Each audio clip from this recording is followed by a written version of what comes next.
This is Girls Stop Playing, a weekly show that empowers Black women to stop playing with their potential so they can live a life that they love. I'm Coriel, your favorite homegirl, and I'm on a mission to help Black women make the money and get the honey. You can have it all as long as you're willing to work.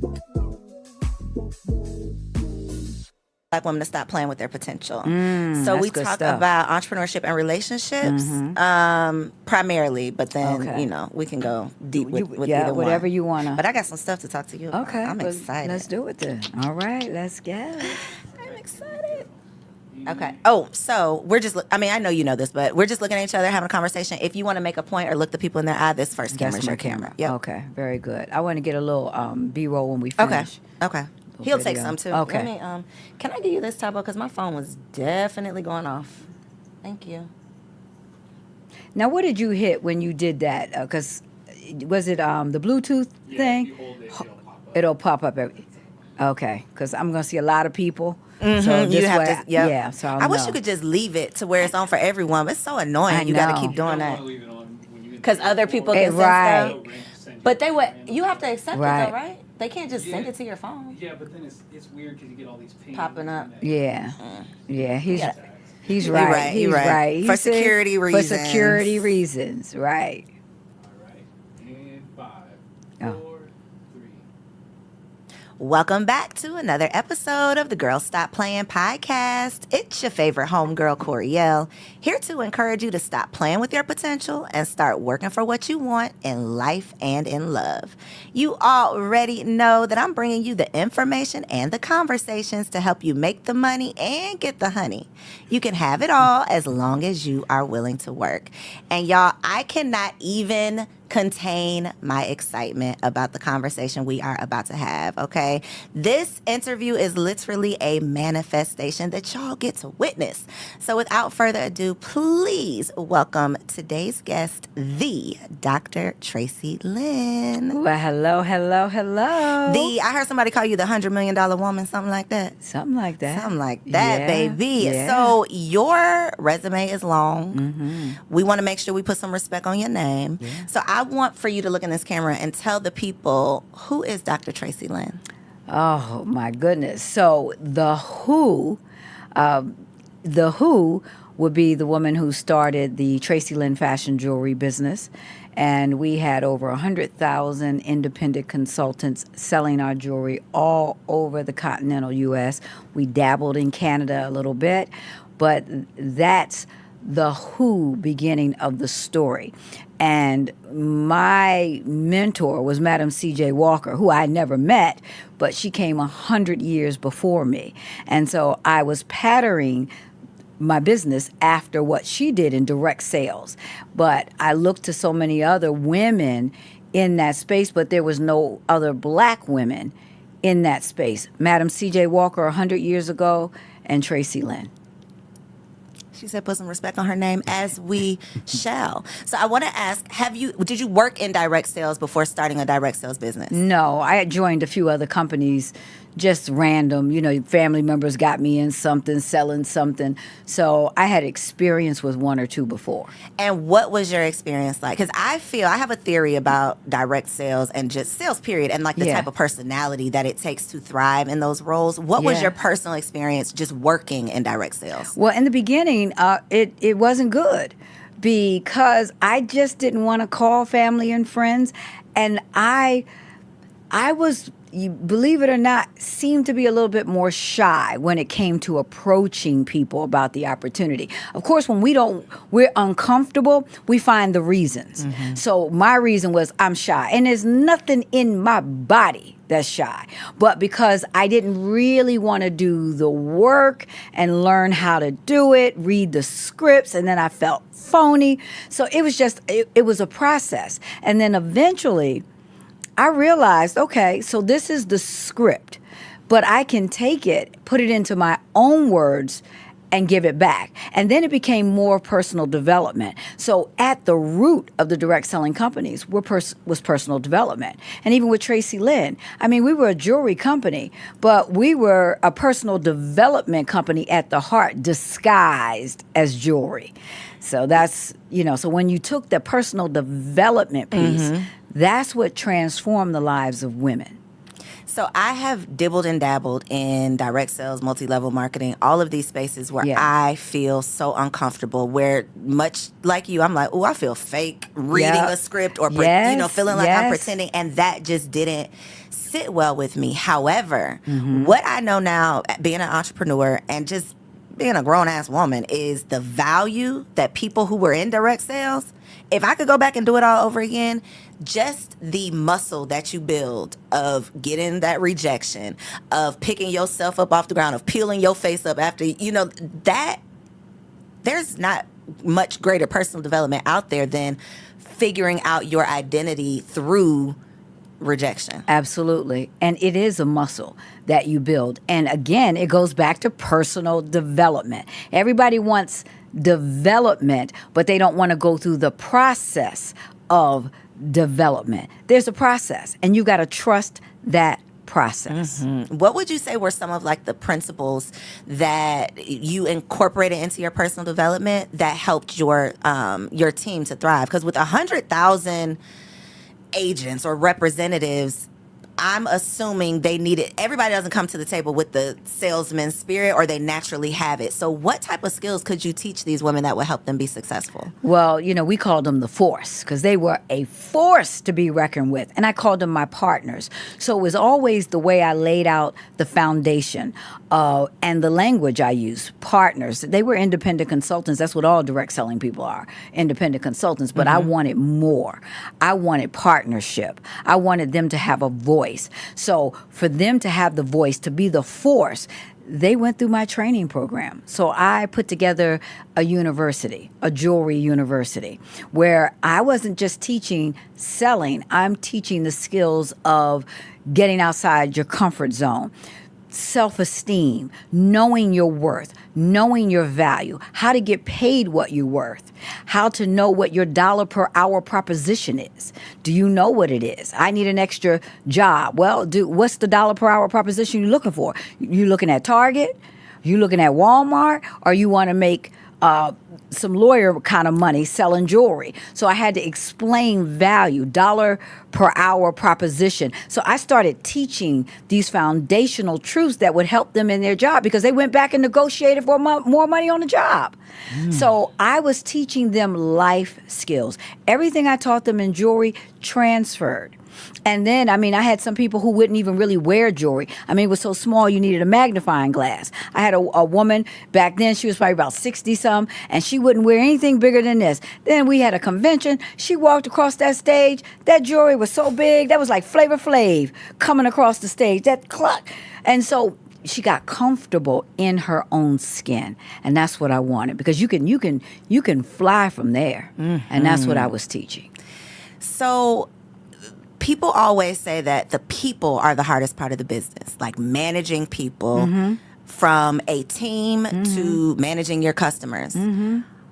But baby, to think about managing 100,000 plus, because that's just the reps. That ain't even your team, your employees. That's how? How?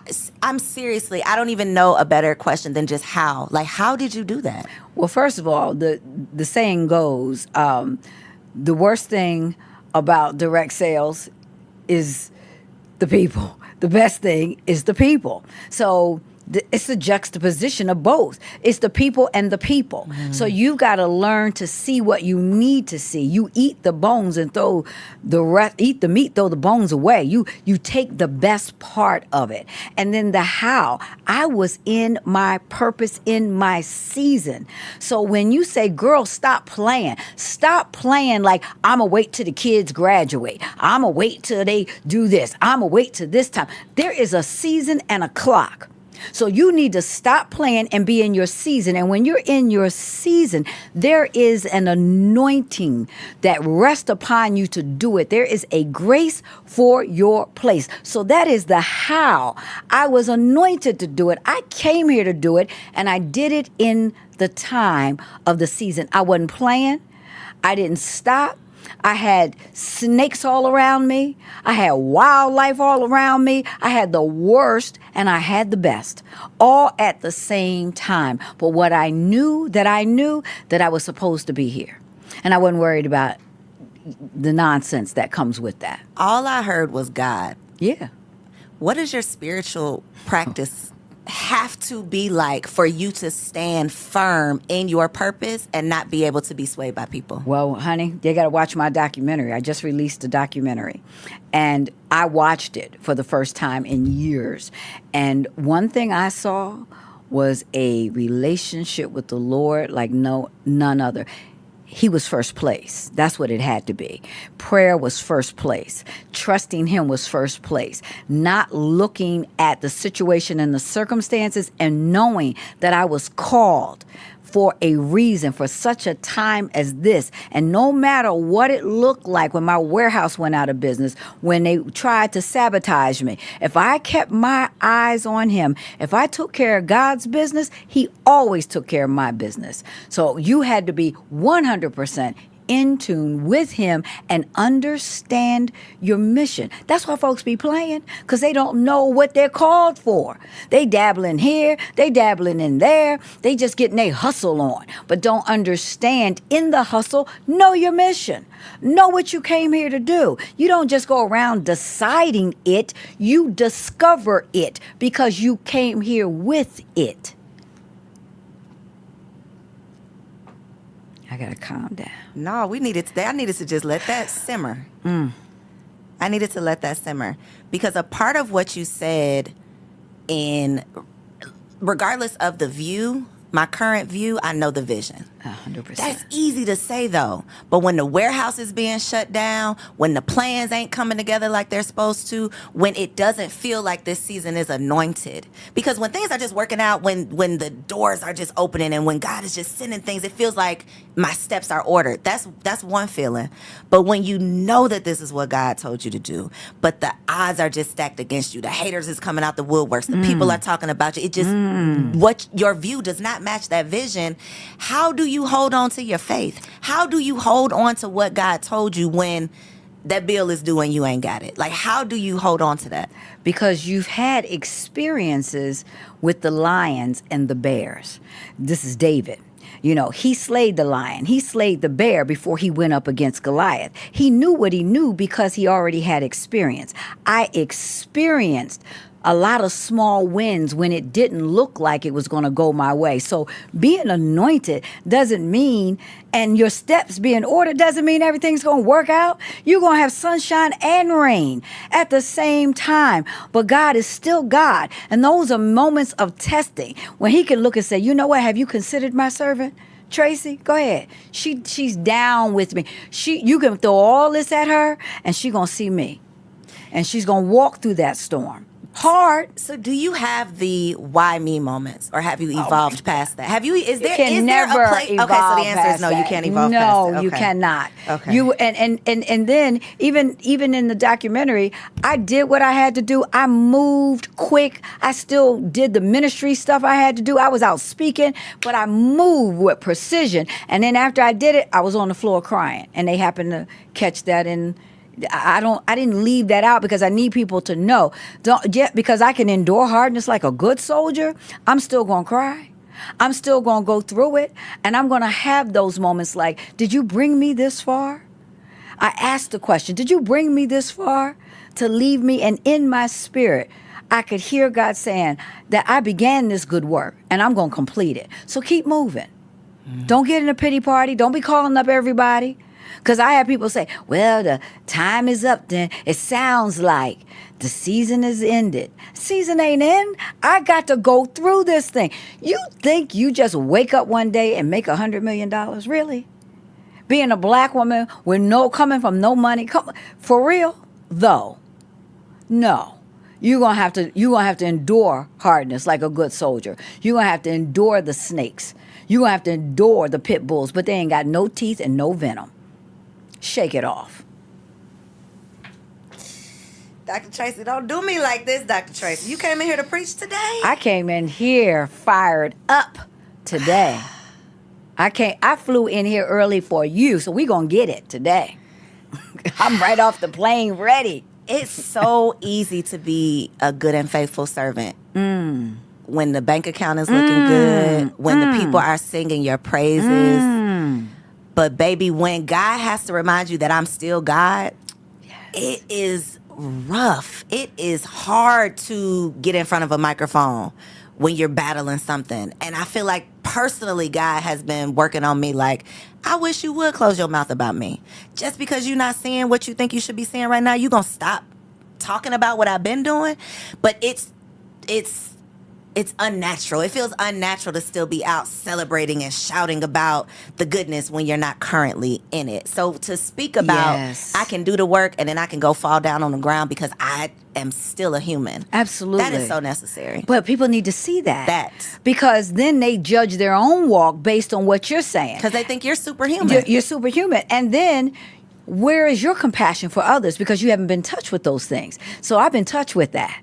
I know what it's like to get on the floor and cry. I know what it's like to have everything against me. I know what it's like to have women who've been in business and I've written big checks to try to come out against me, all on social media.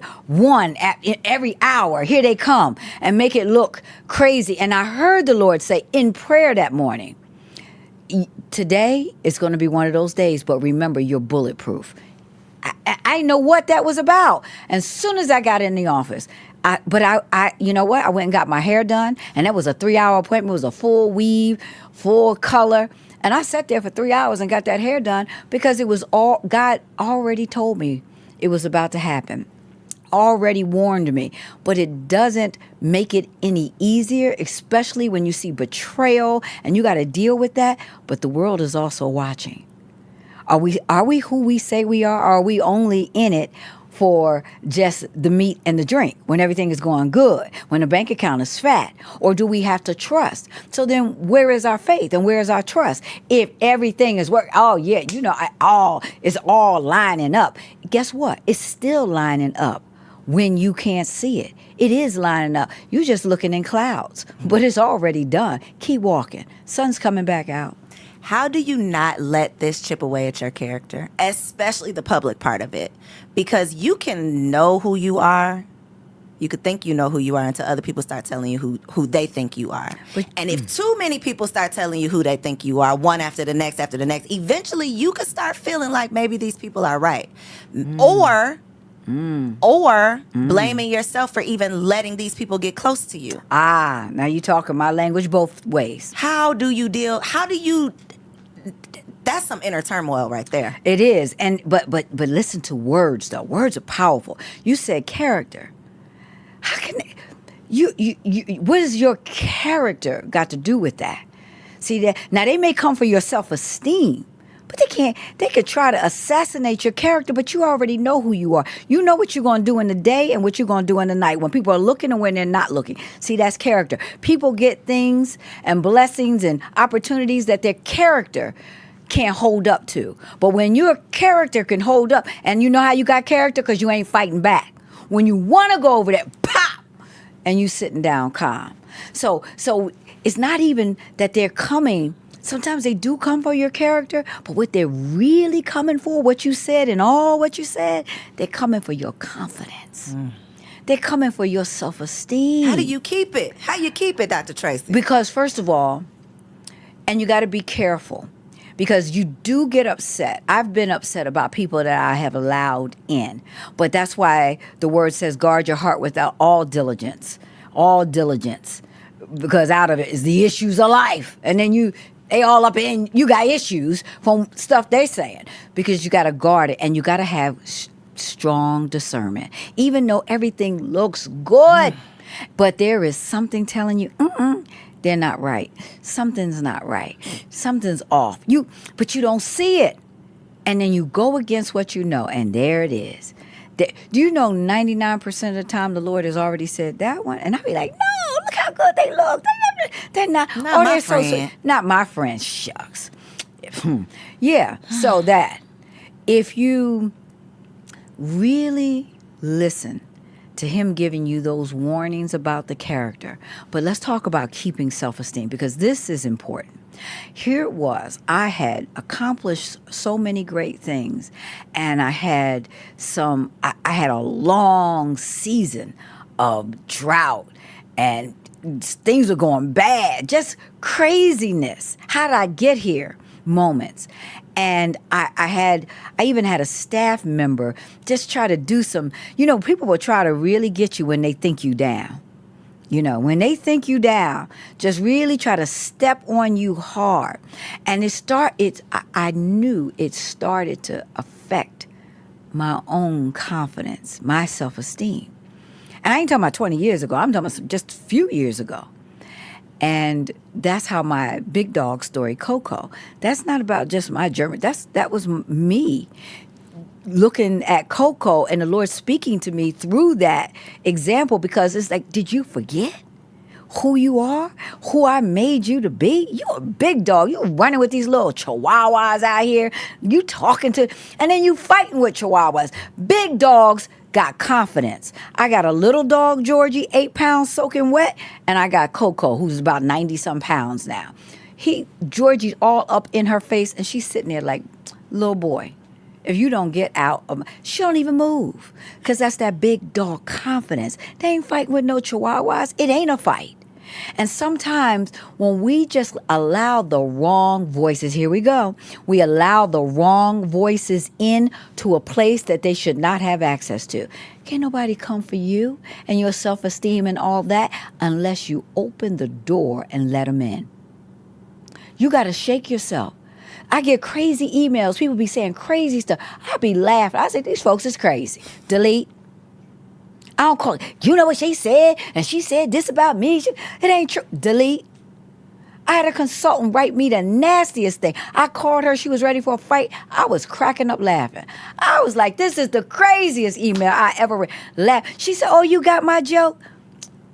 For real, though? It wasn't a joke. But you just can't believe I'm laughing because you got bad grammar and the thing was crazy. I don't receive that. I needed you to know that. It was a joke to me. I'm just... Yeah, I know. I'm pouring. I know what you're doing. It's filling me up. Yeah. Because the people really be playing... They will play with you to the point where you start questioning. It's true. But that is also why you've got to have other voices in your head. So sometimes we allow the wrong voices and then we shut them out. But it's like the earthquakes. When they have the earthquakes out in California, they have aftershocks. And so the earthquake is over, but it's the aftershock. So what you experience sometimes is the aftershock.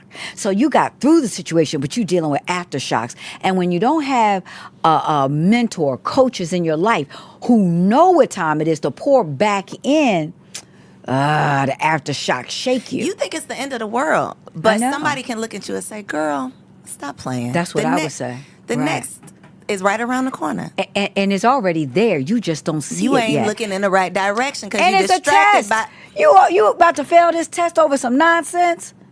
That part. Whew. Right. Not God sent you here to get me together. Well, yes, because you cannot stop the voice he's given you. You don't sit down for anybody. You only sit for him. If he stopped it, that's one thing. But man can't stop what he has already blessed and ordained for other people to get their strength through. You don't stop. You keep going. You keep speaking because you're speaking life and breakthrough to other people. So it doesn't matter what it looks like you're going through. You are fine, and you've got to keep your voice going. You don't stop, and you don't answer the critics. You laugh because they cannot hurt you. You are bulletproof. You wouldn't have this mic. You wouldn't have this studio. You wouldn't have this audience. You wouldn't have the ability to manifest. You put me on a board, and then my people called you. Come on. You are in the will. Doesn't matter that it doesn't look like. You stay put and watch God work. Not you making me cry up here. Well, you need more of these voices Tabo, we in gonna your have to life. cut this out. I ain't We never cutting cried this out. publicly. Oh my God. No, we're gonna keep it right on in here because the people need to know that you dealing The with way this you're too. repeating what God has already said in my head is what's really doing it to me. Yeah. It's just the confirmation. Yeah, I knew this was an assignment, and we were gonna make this thing work. Yeah, Let me get it together. yeah. Dabo, we ain't cutting nothing. We're gonna let the people see it because you're blessing people by being this transparent. They need to know that this is what this walk is. Everybody, you know how many people want to sit up with this microphone and all this little cutesy stuff you got up in here? Real cute. But it's a cost for this.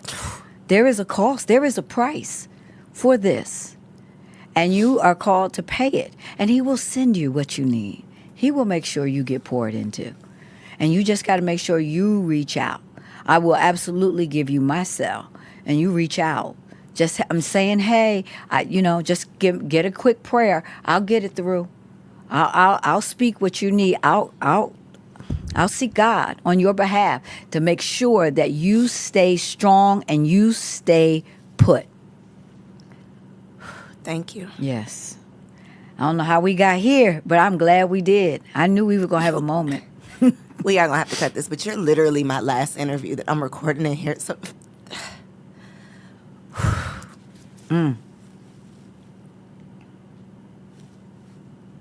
I appreciate you. I appreciate you and what you do, and I understand it. I understand it. Okay, let me get myself together. Yeah. Okay. Okay. Wow. Not on my bingo card for the day. This was not what I expected. Okay. In the midst of you having to pivot professionally, Yes. where you are not only in a specific industry, but your name, your identity is associated with this business. How do you pivot? How do you pivot when people have known you for one thing and now God is calling you to do something else? Because we get our who and do confused. So my who I am is not, I'm just not the jewelry lady. I am so much more than that. That's my do. I did jewelry. I did other things. But who I am is so much bigger than I even knew. If I would have just stopped with my who being the jewelry lady versus that's what I do, then I couldn't be sitting here with you. I wouldn't have this season because I'd be too embarrassed not to be her. And then my ego would be so tied up in the jewelry lady that I could never move forth and do all these other great things that God had for me to do. What did you tell yourself, though, on those hard days when you were on the floor? Because in theory, I know it's all happening for a reason. I'm not just talking Right. about myself, but I am talking about myself. But we know everything happens for a reason. We Yes. know it's all working out. We know that God has us. But in the moment when you are down on the floor, what do you tell yourself to remind you of who you are? You know what? I don't, in those moments, I'm crying out. I'm just getting the pain out. So I'm not trying to remind me of anything. I just want to go and get the pain out where I know God can take it, he can handle it, and I can get filled back up. That's honestly what I'm doing because I understand the long haul of the journey. So I'm not trying to figure stuff out or telling myself, I'm there because I'm in need. I just need to keep going. And I feel like I don't know if I can continue. That's why I'm usually there. And I need the pour back in. So I needed to get the refill. And then I get up. When you are doing what you're called to do, you may question it sometimes, but there is something in you that won't allow you to stop. And you don't have to ask that because the answer is already in you. But what you do ask is, again, God, why? But you already know it's for you to do. And when he decides that that's it, you're going to know about it. I knew about it. He told me in front of 2,000 people in Vegas at Caesar's Palace. I spent $1 million on this event. And I got on that stage and he said, look out, because this is over. I'm in all blinged out at the Caesar's Palace with thousands of women. Folks wasn't even in the business, but wanted to get my room rate at Caesar's. And they're there, and I hear it's over. Who am I then? And that's when he started. It's two difference. Who and do. You still who you are. You still got all this experience, this wisdom, this knowledge. It doesn't go away. Now, there are some people, there's some haters and critics who wish I would have just went away. So they can say, whatever happened. Oh, no. I'm not going nowhere. You all that I went through and learned, I'm pouring that back out. It's so much more. And even you just tapping the surface of the microphone. So much more in you. So much more that will come out of you. But you will also have to trust the process. And don't question who you are. I've been asking so many questions. I've been asking all the questions, Dr. Traci. You don't need to ask the questions. You don't need to ask the questions. You're already who you are. There's no need to ask those questions. Maybe when is a full breakthrough coming and those questions. But who am I? Am I this? You are that. And he's showing it to you over and over. So you've got to make a decision. I'm going to believe this, what you said. And I ain't looking to the left, to the right. I don't care what Big Mama or somebody else said. I'm going to stay here. And then this is what people say. You know what? I knew it all along. I knew who you were all along. I saw it all over you. Girl, that time you said you about to quit, I was saying to myself, she better not. All that in her. Main one. She ain't going, why she doing that? I don't know who she thinks she is. I don't know what she got to do with that. And we going to do this and do that. Stay focused. You already know. So those are not the questions you need to be asking. You need to resolve that. Even today, I ain't asking that. What we gonna do? Where we going? What you need me to do? How do I flow? Give me some insight. I had inside information. See, that's what people don't understand.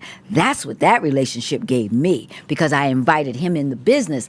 I had insight. I had inside information. What does that look like, inviting him into the business? Because I am stumbling around to that, and I feel like that is why God had to sit me down, because I was out here feeling like I was doing God's work without God, without consulting him consistently, because I was living in a godly way, but actively talking to God about who I'm working with, what I'm deciding to do, every little detail. I was not doing that. What does that look like for you? Like, what is a process of truly bringing God into every area of your life? Every area. Well, and especially in my business days, it looked like me being up early. I wouldn't be snoozing. I'd get up and I'd make sure I make at least 15, 30 minutes. And I wasn't doing all the talking. I would read. I would decide, okay, I'm going to read this. And then he would interrupt that reading and just start talking. And then I would be saying, I want to put this before you. I'm having interviews today. I need your insight. I need to know who we need to bring in. And then he would just show me things. Even one of my staff, I had no idea this particular person was so against me. But I saw it. I wanted to know, show me the enemies and then show me how to handle it. Because, see, I'm ready to go off. See, I need to pray that prayer. I need the second half because he showed them to me and I'm like, ooh. No. Because I had one enemy working with me and I was ready to let them go. And my mother saw it too. And she was adamantly against that person. But the Lord said, not yet, because they were teaching me some things. They were teaching me some new things in social media. They were teaching me, and this was all some new stuff. And she was upset with me because I wouldn't do this. But I heard God, not yet. And I had to swallow all of that. And they were stirring up stuff with other employees against me. Even my employees would come and show me the notes that they were doing. And I had to sit there until the time. But guess what? When it was time and I did release the person, all of a sudden, all these new doors opened up. It was the right time. I was able to go in, and even for my mother, I was like, because I did it God's way. I was able to bless her. She didn't have to work. I took care of all her stuff. So she couldn't understand that, but I heard God. But my flesh wanted to drop kick, get him out, show me who I'm working with, and show me my timing. And give me the grace and the peace to hold on until you say, make the move. So I had to be gracious. I've learned how to just be gracious and not phony, just gracious. Well, what's the difference, Dr. Traci? Because I be feeling like the phony thing is not for me, but there's an area that I need to learn how to get into. Yes, but I it's don't the want it to be grace. the phony area. It's grace. It's not phony. How do I do that? So phony is, hey, you know I love you. No, we ain't doing that. Okay. But the grace is, hey, what's going on? Okay, let's get down to business. Let's talk business. And knowing that's the enemy. So you already know lockdown systems. So like there was access that had been granted that I locked down. So I did the things. I did the lockdown stuff that I knew to do. But I didn't need to fight. I didn't, hey, let's get the work done. Let's have a meeting. I stayed focused on what that mission was at the moment. And they were an integral part. They were a part of that mission until they weren't. That's some maturity right there. Absolutely. Spiritual maturity. Spiritual and financial. You messing with money. You're paying this lady at the same time. Or I don't know if it's a lady, but you're paying this person. Right. So, but I'm being paid. So it's spiritual maturity and it's business savvy. I'm hearing God. Work it. You ain't got to be funny. We wasn't going to no lunch. We wasn't hanging out. We working. And I'm getting all I need. And I knew that there was a clock that was going to tick down. So I got everything I needed. And they thought they were just stepping all over me. Their biggest mistake was they thought I needed them. What I need is God in my family, my husband, my mother, my son. I mean, come on. No. See, you made a mistake. But you got to just sit there until it's time. And when I heard, let Lot go, was the word I heard that Sunday at church. By that Friday, Lot was gone. Yep. It was over. And because it was gone. And I knew it. I had full release. Go, now. And it was so smooth. Woo! That thing was smooth. Dancing smooth. You hear me? Dancing smooth. But to get to that point where you're just hearing God clearly like that, that's where the consistency comes in. That's where the consistency comes in. And that's why it's important, too, that you have people that you can talk to who live that life, who understand that. Because it's your consistency, but sometimes you need to talk that thing through with somebody who knows, who can say, look, I know what you want to do, and you're not being phony. You don't try to go out for nothing to eat. Don't see, now you phony. Don't do that. But you smile, you do, because God will have you. To smile, but you're going to get me together. I'm going to go back and watch this. You're going to have to smile. Yes, okay. Because your money, we're talking also business. God you ain't doing business with everybody who's a Christian and saved. This is true. Right. So you in the marketplace, baby. So you going to get them all snakes and wildlife come up in the marketplace. And you got to be able to handle. You're a snake wrangler. What you talking about? In a godly way. Of course. You know what Paul did? That thing with some venom bit him. He shook that thing right in the fire. And everybody's waiting for him to die. Oh, he was a bad man. So he made it over here on that one piece raft, but they going to get that snake got him. He about to die. Please, he went over there healing sick folks. Then they invited him to the house. Hey, can you heal my... Because he could shake it off. He had something special in him. That you could come with all your venom. You can't get nothing here. I'm not crying again, Dr. Traci. I'm not going to do it. I'm not going to do it. I feel like you are probably the strong friend. Who do you turn to? Well, see, that's one of the reasons why I always had to consult the Lord in business, because I didn't really have that. So, especially, I had strong family, but in business, I always said Jesus was my CEO, and I was never afraid of that. And I had people who were not spiritual people in the business. I had people who were other faiths. I had Muslim women, and I was very respectful. I talked to them about, love their hijab. You know, I don't know if that's what they call it, but anyway, hijab, whatever. Right? Yeah, is that it? That's it. The hijab. My bad. It's okay. Yeah. We'll cut that. We'll cut that. Yeah, cut that piece so we can get no comments on that. But I tried to be very respectful, but I was also just living that life out. But I was never afraid that they were going to take their money because I love the Lord. I couldn't do it without them. So you want to make some money? This is what I do to make some money. I need him to guide me. I need that insight. I need that inside information, and I need that protection. So you want to ride on this ride, this is how we doing it. So you felt like, or not you felt like, you got clear direction from God. This is over with. Mm-hmm. Do you feel like you got clear direction what the next was? Or was there, I call it like a hallway. Did you have a hallway moment had a where it's like, I hallway. left that door, but I ain't got to the next one yet? Yes. What did you do in that hallway? I kept going. You step out and you find out. I didn't hear anything, but I'm not the kind to just sit still for too long. And I had sold my house that I had built. This was like, and people ask me all the time, how'd you sell? It was like 11,000 square feet on the water. I built it, took 3 years, but it was over. I heard God say it's time. And we sold for an amazing, we broke a record, and it was, only 4 years old, but it was time. And I heard that. So I'm not tied to things like that. And when I was selling it, the agent, I wound up selling it myself and then called the agent crazy to get in to get the commission. So the agent said, you know what, you should do real estate. So I did. I always wanted to do real estate, and I did dabble. I always had investment, property things. And so I said, let me get my license. Got it immediately. Like first try, I did the 1 week class and then went immediately to a cram and got all within 3 weeks, I got my real estate license. And I said, okay, God, you with me? You with me on this? I'm going to go work in the office. I went and worked I'm sitting up in the Compass office. All I'm doing is at the coffee machine, grinning at everybody, talking. I felt like a fish out of water.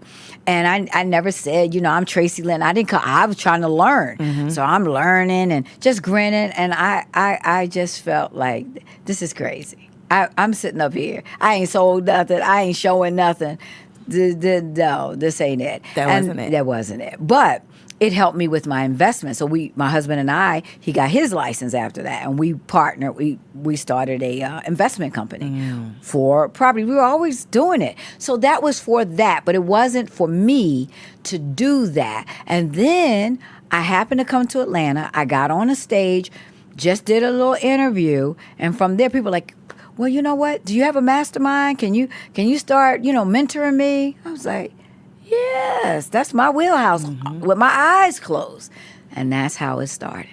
And that's what it was. Yep. I think a lot of times people would get stuck in the real estate because it's like, oh, it went so smooth. This is what God wants me to do.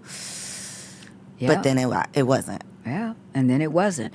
But I was in that hallway, and I enjoyed the study. I love studying stuff. I love getting stuff like that. And I really enjoyed that part of it and the knowledge. But sitting there and then waiting and then sitting at some open house all day, thank God for the agents. They have to be serious. On it, yes. On it. But I gained so much respect for the agents through the process, but I realized I'm not called to That's this. not for you. It's not for me. And I did think God was in it because, to do all that in 1 month, that was like unheard of. But, that's how I be moving like that. I move like I unheard think that's of. what it takes, though. It takes that tenacious spirit. It takes does. that God gives it to me and I'm going to go figure it out to Right. be able to, I'm not wasting time. Like, if it ain't work, I'm going to figure it out today that it's not going to work and go on to the next. And that's what I did. I went on to the next. And I just felt like, okay, so here we are. And even now doing that and doing the podcast, because I get an opportunity to pour. So in my pouring season, I get an opportunity to give back, to help the next generation of $100 million, $1 billion women come up through the ranks and make it, and don't get stopped in a hallway, stuck there, or stuck in the valley of the shadow of death. It's only a shadow. You got to keep moving through the valley. People get stuck in the valley, and the valley oftentimes is the middle, and people get stuck in the middle. That's where God is trying to work on you. Yep, exactly. Because that's that valley stuff. That's when stuff happens. That's when you got to get real focused in on hearing his voice.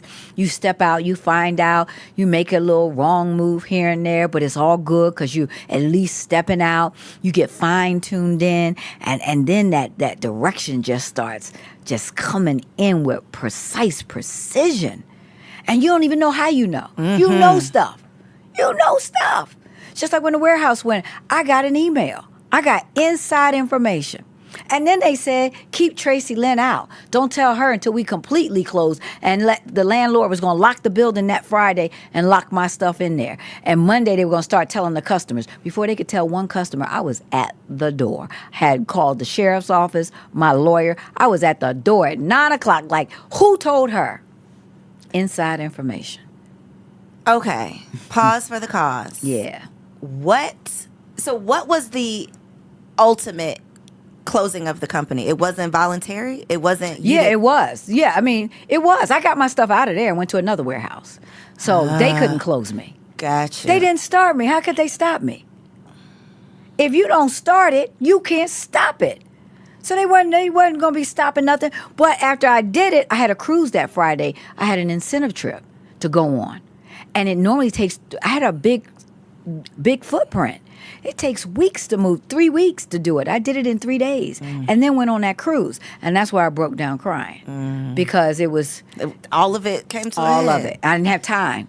To process it. Right. Yeah. No. And then I went out speaking. I heard it Friday, spoke on Saturday, went to church Sunday, handled that thing Monday morning, ready, and got it done. So at the end, we sold on my terms.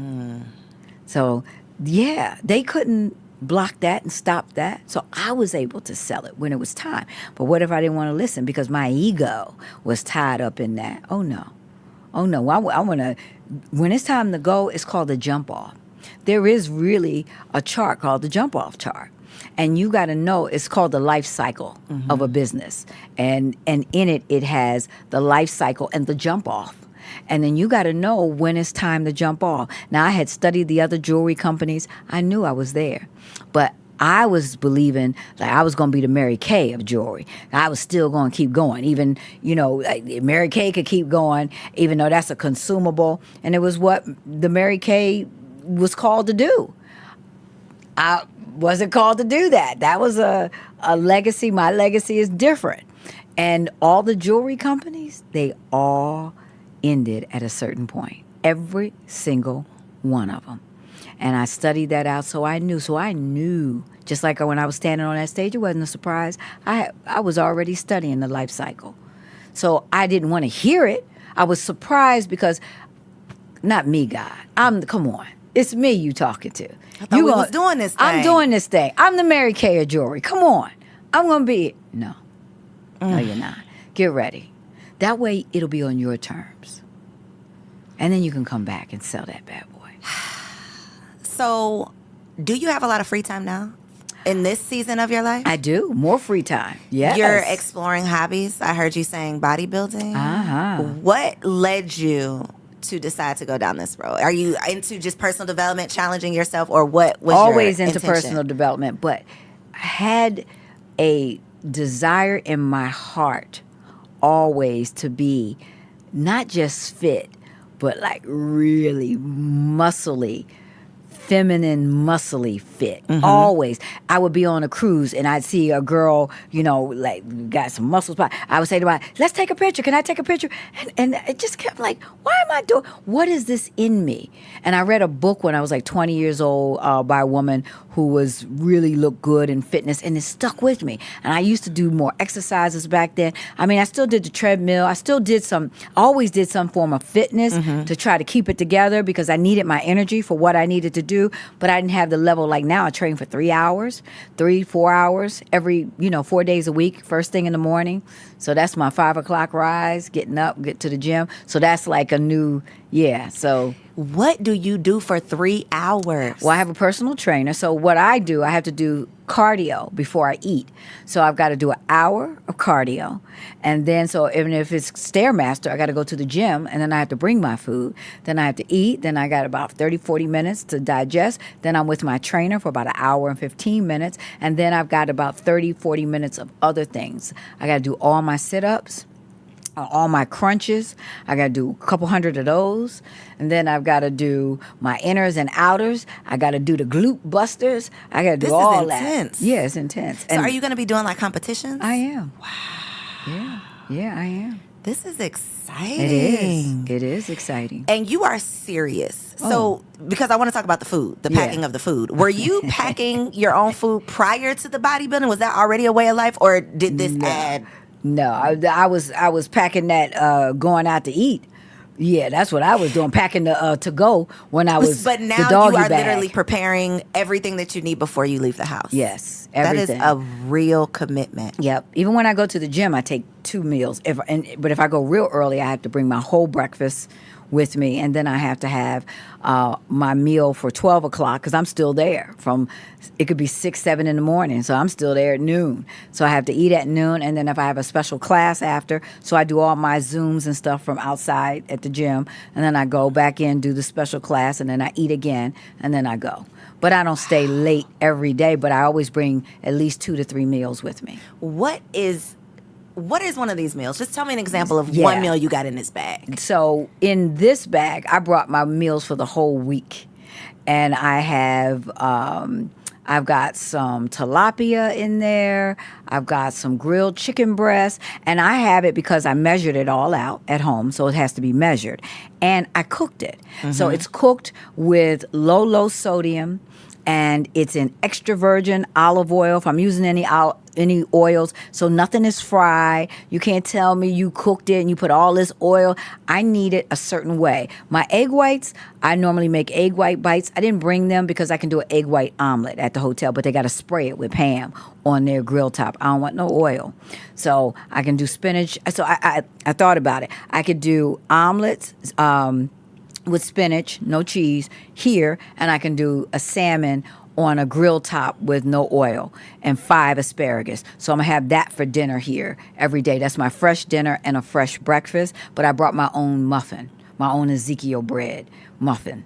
So I What brought is that. up with the oil? Because I've been going down a deep dive with when vegetable oil was introduced into society and basically all of the health effects that have come after. But what is your reasoning behind avoiding oil? Well, I use extra virgin olive oil. So I still use olive oil, more on that Mediterranean diet side, because the health benefits of that extra virgin, cold pressed, that oil. Specifically. Yes, specifically. It's just healthier oil. And I don't use a lot of oil. So if I'm going to cook, put a little oil in something, I want that extra virgin olive oil. Now, I be getting mine infused with hot seeds. I got it infused with lemon, garlic. I buy it infused with stuff and then plain. So it's much more flavorful than... Much more flavorful. Gotcha. Yeah. You figured it out. You figured out your way, and you're like, I'm not playing with y'all. I'm Because gonna do what I it works need. for my body.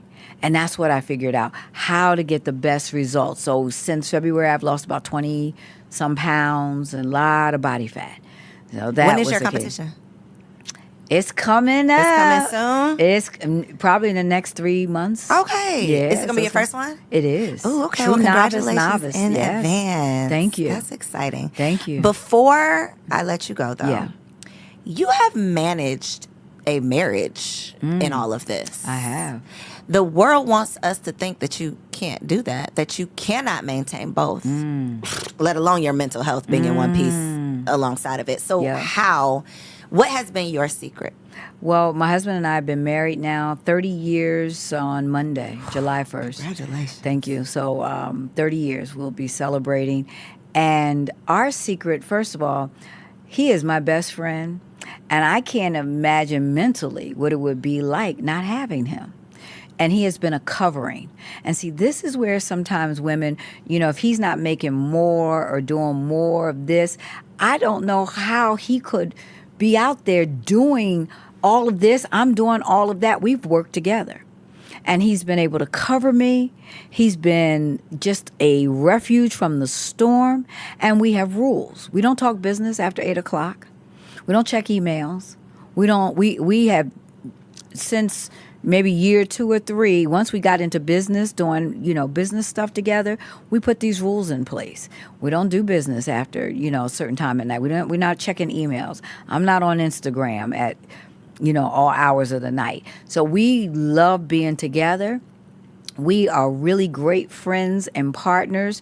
We love each other and we enjoy spending time. Now, has he gotten on my last nerve? I said 30 years, absolutely. Yes, he has. But we have always said, and he said it to me, I married you for life, so I don't care what you do. If you need to go into that back room for a couple of days, or I need to go back there, I will, but I ain't going nowhere. Mm-hmm. We're going to work this thing out. And he had to say it because I was the skater. I'm an only child. And I came from my mother and my grandmother. I seen single women do it. I hadn't seen married couples. Mm-hmm. And so I was always ready to go. I don't need a man because, you're strong. My mother raised me to not depend on a man to make it big, that I could do it. She always believed in me, my grandmother. So I came up with that, which was wonderful.